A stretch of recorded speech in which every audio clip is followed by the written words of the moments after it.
Louvado seja o nosso Senhor Jesus Cristo.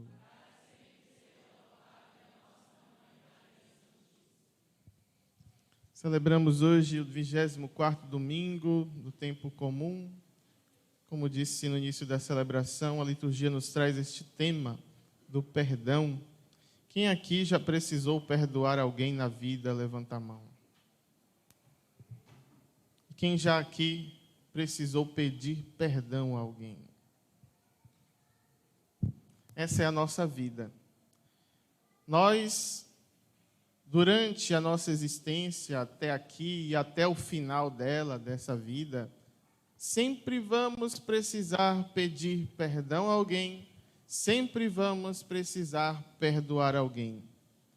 Vamos uma hora ferir, outra hora ser ferido.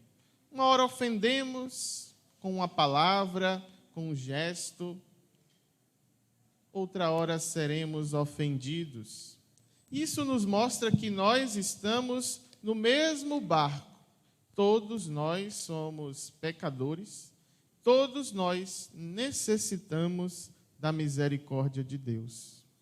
Quem aqui reza o Pai Nosso? Pronto. Já movimentei vocês. Ninguém vai dormir hoje. No Pai Nosso, nós dizemos uma coisa que o Evangelho de hoje vem trazer na prática.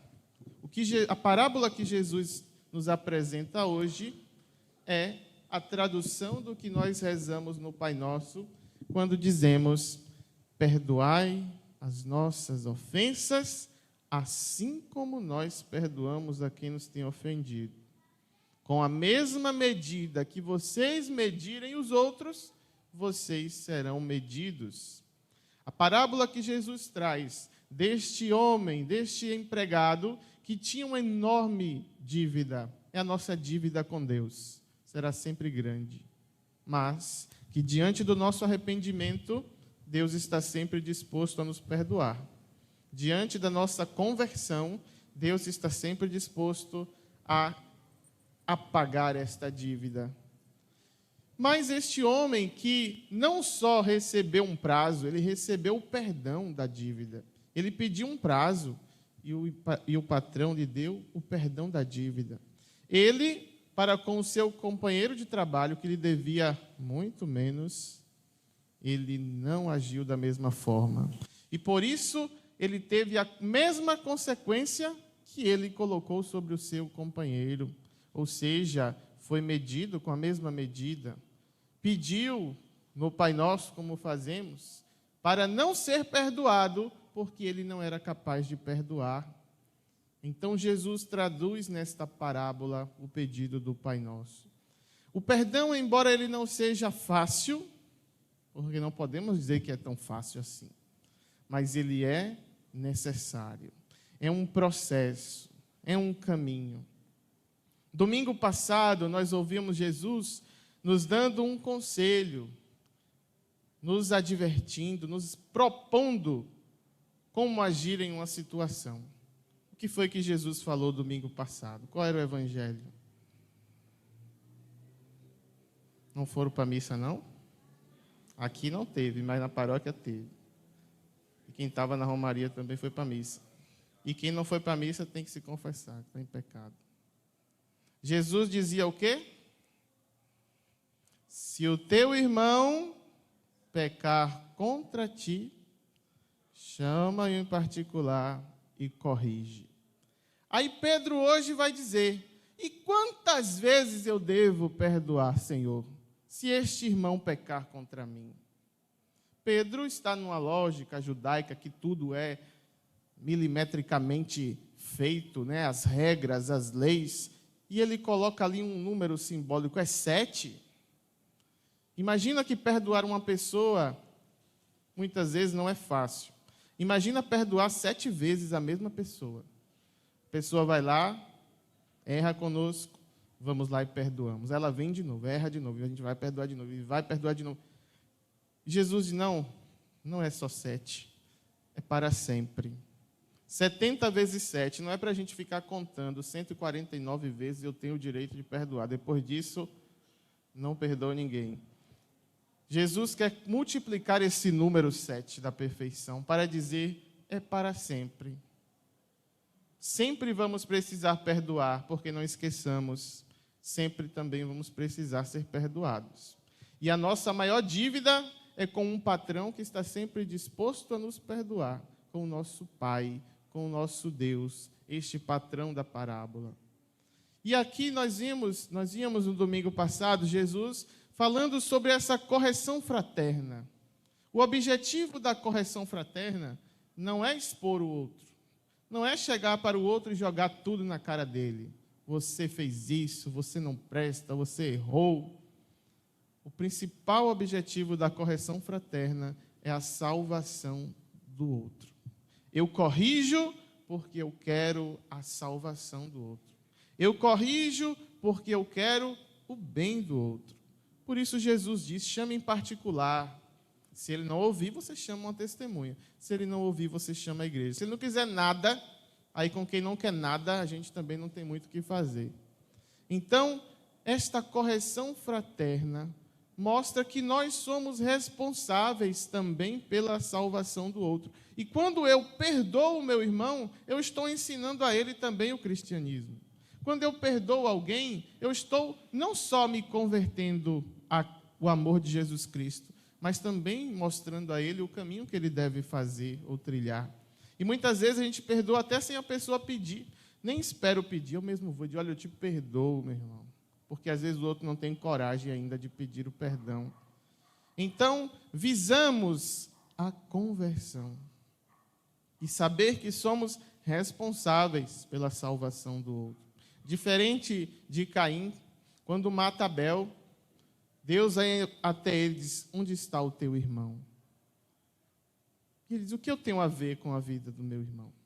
Muitas vezes a gente acha que não tem nada a ver com a vida do outro, e aí caímos no esquecimento dos nossos pecados e das nossas ofensas e feridas. Porque muitas vezes é melhor fingir que esquecemos do que a coragem de ir pedir perdão ao outro.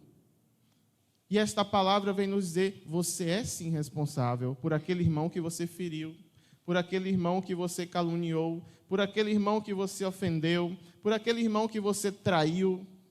Você é responsável. Onde está ele hoje? Onde estão as pessoas que nós ferimos na vida? Nós não podemos cair nesse esquecimento. E aí eu vou lá, ofendo uma pessoa, mas eu não tenho coragem de pedir perdão. Então, na semana que vem, eu passo por ela, não na igreja somente, mas no trabalho, na escola, em casa, dentro de casa, na rua. Aí eu vou lá e dou um bom dia, como se nada tivesse acontecido. Ele respondeu, legal, vamos seguir a nossa vida. E a ferida está lá, aberta, porque eu não pedi perdão. Eu deixo as coisas no esquecimento. E Deus olha para você e diz, onde está o teu irmão? Vá curar a ferida. Vá se reconciliar de verdade. Não é para fingir que nada aconteceu. E a mesma coisa é para quem dá o perdão. Muitas vezes as pessoas dizem, olha, eu não quero não, já esqueci. Perdoar não é esquecer. Só esquece quem tem amnésia. Porque nós vamos sempre lembrar, e é normal lembrar das situações que nos fizeram sofrer, de lembrar, mas não lembrar para remoer, ou lembrar com a mesma carga de sentimento, de raiva, de ira. Então, também não podemos fingir que perdoamos. Eu perdoei, deixa lá. Mas se eu ver a pessoa, saia da minha frente. Se eu ouvir o nome dessa pessoa, eu vou começar a falar mal dela. Então, eu não perdoei nada. Então, não é fingir, mas Jesus diz hoje no final do Evangelho, aquele que perdoar de coração o seu irmão, se não perdoar de coração, é assim que o Pai tratará, porque a gente pede isso quando a gente reza o Pai Nosso. E aí, então, nós vamos aprendendo a entrar nesse exercício da misericórdia. Perdoando o outro, porque eu sou perdoado por Deus. Seria muita incoerência nossa pedir perdão a Deus e não perdoar o próximo. Mas é difícil. É difícil. Não é um caminho fácil, pode ser difícil ou fácil, dependendo da situação e dependendo de cada um. Mas nós precisamos entender que nós, entramos num caminho de discipulado de Jesus Cristo. E ele, na hora que nos salvava, na cruz, ele manifestava o perdão. Para dizer, o perdão vai doer, muitas vezes. O perdão vai ser um caminho de cruz, muitas vezes. Mas é um instrumento para a nossa salvação também. O Eclesiástico diz hoje, a raiva, a ira, não são coisas boas. E até o pecador sabe disso. Quer dizer, até quem não é fiel a Deus, quem não se propõe a seguir os mandamentos, sabe que essas coisas são más. E por acaso tem alguém no céu que esteja com raiva de alguém? Tem alguém no céu com ódio no coração? Tem algum santo no céu com um sentimento de vingança por alguém aqui na terra? Então, esses são sentimentos que não entram no céu. E nós não vamos entrar no céu com um coração cheio de raiva, de mágoa, de ódio. Então, primeiramente, eu preciso entender, o perdão é para minha libertação. O primeiro beneficiado do perdão sou eu. Não é primeiro pelo outro ainda, é por mim. Eu preciso ser livre. Eu não posso carregar a vida toda o peso, as consequências do erro do outro. Não é justo comigo. Então eu preciso de um coração livre, um coração que ame. E depois, para o outro, a nossa responsabilidade de mostrar ao outro o caminho do bem, o caminho da verdade, o caminho do amor de Cristo. E por mais difícil que seja, nós precisamos exercitar. Perdoar não significa que eu preciso voltar a ter a mesma confiança na pessoa. Perdoar não significa que eu vou colocar aquela pessoa dentro da minha casa que fez todo o mal contra mim. Não preciso ser o melhor amigo daquela pessoa que eu preciso perdoar. Mas o perdão é um sentimento ou uma atitude, mais do que um sentimento, que me compromete com o Evangelho. Em dizer, fulano errou, eu perdoo, eu estou livre para com essa pessoa. Eu não vou ficar falando mal dessa pessoa, eu não vou ficar reproduzindo para propagar ali uma exclusão daquela pessoa, fazer um grupinho para que convença as pessoas de quanto ela é má. Então, precisamos seguir os conselhos de Jesus. O que fazer para os nossos inimigos? O que fazer para aqueles que nos perseguem? Jesus diz, reze. Primeira coisa, rezar pelos que vos perseguem. Rezar pelos que vos fazem o mal. Então, a nossa primeira atitude para alguém que a gente precisa perdoar, para alguém que não gosta de você, para alguém que quer te prejudicar, reze. Depois, deseje o bem. Porque a gente, desejando o bem, a gente está mostrando que o que está dentro de nós é o bem. Porque se a gente deseja o mal, a gente se torna igual à pessoa que nos fez o mal. E Jesus vai dizer, o que torna impuro o homem é o que sai do coração. É no coração que é produzido as maldades, os roubos, assassínios.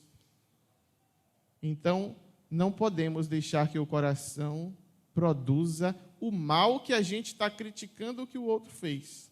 Então, rezar, não desejar o mal. E a terceira atitude que podemos fazer, não falar mal do outro. Reza, não fala mal, não propaga. Santa Madre Teresa de Calcutá vai nos dizer, do irmão, ou se fala bem, ou não se fala nada. Não é? Falar mal, criticar, não vigiar a nossa língua, vai nos tornar iguais. E se a gente quer fazer essa diferença, se a gente quer buscar a nossa conversão e ajudar o outro a entender qual é o caminho do Evangelho, nós não podemos nos igualar. Então eu rezo, desejo o bem para aquela pessoa e não falo mal dela. Já é um grande passo nesse nosso processo de lidar com aquelas pessoas que nos fizeram mal. Mas existe também um perdão difícil, que é o perdão para si mesmo. Porque muitas vezes, para o outro, fulano errou, eu quero saber, sumiu da minha vida, nunca mais vi, nem quero conta. Mas e com você? Como se perdoar? Você não tem como se separar de você mesmo. E muitas pessoas não são capazes de perdoar o outro porque não conseguem se perdoar ainda. de muitas situações, não é? E nas confissões, nós podemos ver sempre pessoas que estão se confessando dos mesmos pecados porque não conseguem se perdoar. Seja porque alguém morreu já, né, e as coisas não foram bem resolvidas, e fica sempre aquela martelação na mente, ou por outras tantas situações, e um dos principais, não é, o aborto. As pessoas se martirizam para sempre porque cometeram um aborto na vida. E vão chorar aonde? Na igreja. A igreja que luta pela vida. Porque os governantes que querem aprovar o aborto não estão nem aí para as consequências do que as mulheres vão passar. E elas todas achando que estão fazendo a melhor coisa por elas. Os governantes querendo fazer mães assassinas dos seus filhos, mas depois, essa igreja que é massacrada, criticada por defender a vida, essas mulheres vão chorar nos confessionários. É a igreja que quer evitar o mal, que depois vai ter que tentar resolver as consequências que ficam na alma dessas mulheres. Pessoas que não conseguem se perdoar. E Jesus quer nos fazer experimentar de um perdão. Por isso, quando Jesus perdoava os pecadores, ele dizia, vá em paz. Porque Jesus tira a culpa. É a culpa que fica martelando. As pessoas não conseguem se livrar da culpa. E Jesus quer nos libertar dos nossos pecados e da culpa dos nossos pecados. Por isso, você que carrega culpas, diversas culpas, né, que não se perdoa, você precisa também liberar dentro de você esse perdão, para que consiga também exercer para o outro este perdão, essa misericórdia. E a igreja é este sinal da misericórdia. Esse discurso de Mateus aqui é chamado discurso da igreja. Mateus divide o seu evangelho em 4 grandes discursos. O discurso sobre a missão, que ele vai falar sobre a escolha e o envio dos discípulos. O discurso escatológico, que ele vai falar sobre o fim dos tempos. O discurso das parábolas, que nós ouvimos há poucos tempos, que ele vai contar aquela série de parábolas. E este é o discurso sobre a igreja. Ele começa com Pedro, que nós estamos seguindo, né? Dá a Pedro autoridade. Aí fala sobre a correção fraterna domingo passado e hoje falando sobre o perdão para a vida de comunidade também. E é da igreja que brota o perdão de Deus para nós. Muitas pessoas dizem, para que eu vou me confessar com o padre, se eu posso falar diretamente com Deus? O sacramento da confissão, né, da reconciliação, foi conferido à igreja. Quando Jesus sopra sobre os apóstolos, pode conferir, lá em Pentecostes, sopra sobre os apóstolos e diz, a paz esteja convosco. E é na oração da paz que a gente vê. A quem vocês perdoarem os pecados, falando para os apóstolos, os pecados deles serão perdoados. Aos que vocês não perdoarem serão retidos. Ou seja, Jesus dá aos apóstolos, à igreja, a autoridade de perdoar os pecados. Por isso que você não se confessa direto com Deus, porque a autoridade de perdoar pecados não foi dada a você, foi dada à igreja. E todos os nossos pecados têm uma dimensão eclesial. Não pense que quando eu peco eu só estou ferindo a mim mesmo, não. Nós somos um corpo. E o meu pecado fere a igreja. Por isso eu preciso ir até a igreja para ser reconciliado com a igreja e a igreja me reconciliar com Deus. O padre é este ministro que representa a igreja. Por isso, nós rezamos na oração da paz. Senhor, não olheis os nossos pecados, mas a fé que anima a vossa igreja. Porque olhando nossos pecados, que méritos nós temos para querer que Deus nos perdoe?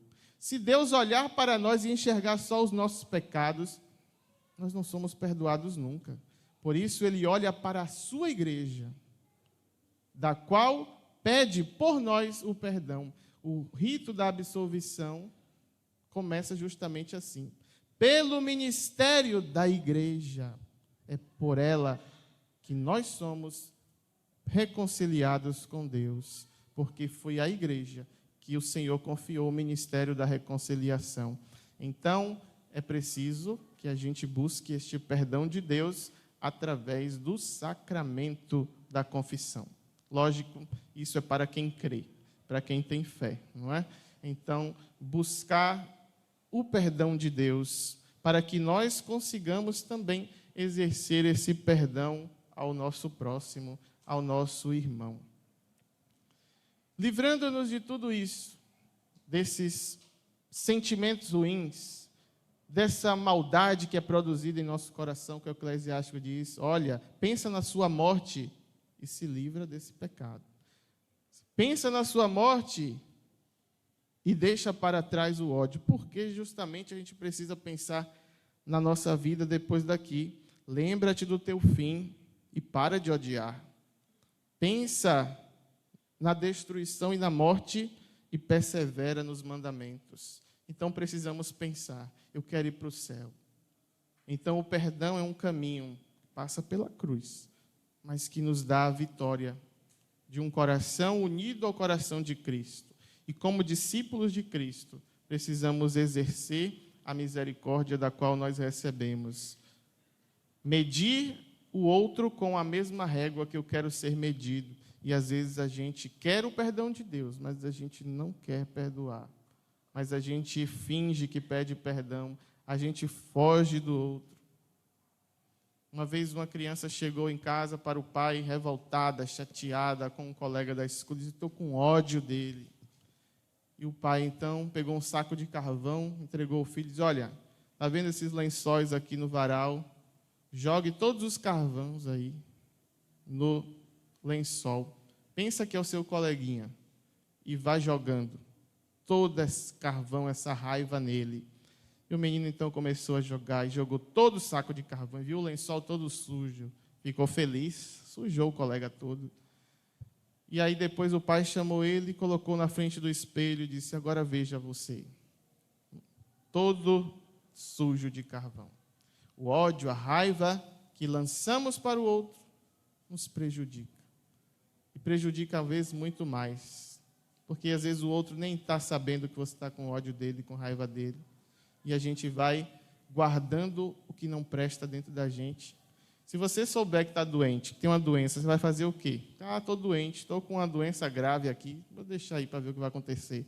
A gente quer ir no médico, a gente quer um remédio, a gente quer um tratamento. Então não vamos guardar ódio, raiva, rancor, porque estamos guardando o que é mal dentro de nós. E o Eclesiástico diz, isso não é coisa boa para a gente guardar. Por isso, peçamos a Deus a graça de um coração que seja livre. Podemos até nos ofender, porque somos de carne e osso, mas não podemos guardar isso.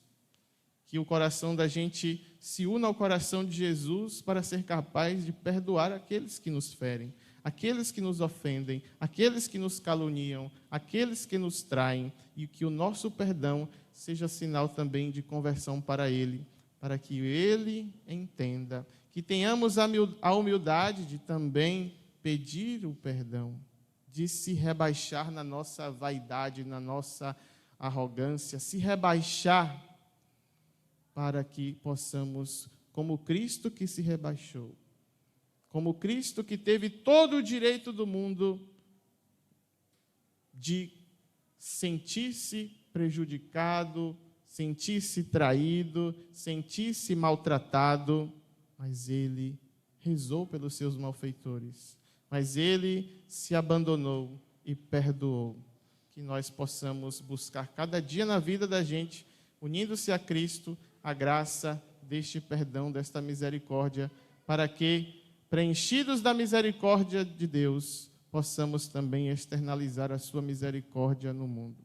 Já basta um mundo violento, já basta um mundo onde as pessoas querem ser cada dia mais maiores, superiores, melhores que os outros, um mundo de competição, um mundo de tramas contra o outro.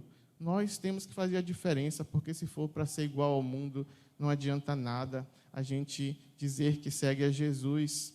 Muitas vezes queremos tratar o outro como nosso inimigo, E São Paulo aos Efésios vai dizer, não é contra o seu irmão que você tem que lutar. Não é contra homens de carne e sangue. A nossa luta é contra os espíritos malignos espalhados no mundo. E a gente vai brigando, vai se destruindo, vai se degladiando com o meu irmão, quando o verdadeiro inimigo vai só sorrindo e ganhando força. Por isso, nós não somos inimigos, nós somos irmãos. E precisamos nos enxergar cada vez mais como irmãos. E a pergunta de Deus a Caim, onde está o teu irmão? Que nós possamos cada vez mais deixar essa pergunta forte no nosso coração, para que o ódio, a raiva não encontre morada em nós e que nós possamos ser cada dia livres no amor de Deus e livres para expressar ao mundo esse amor.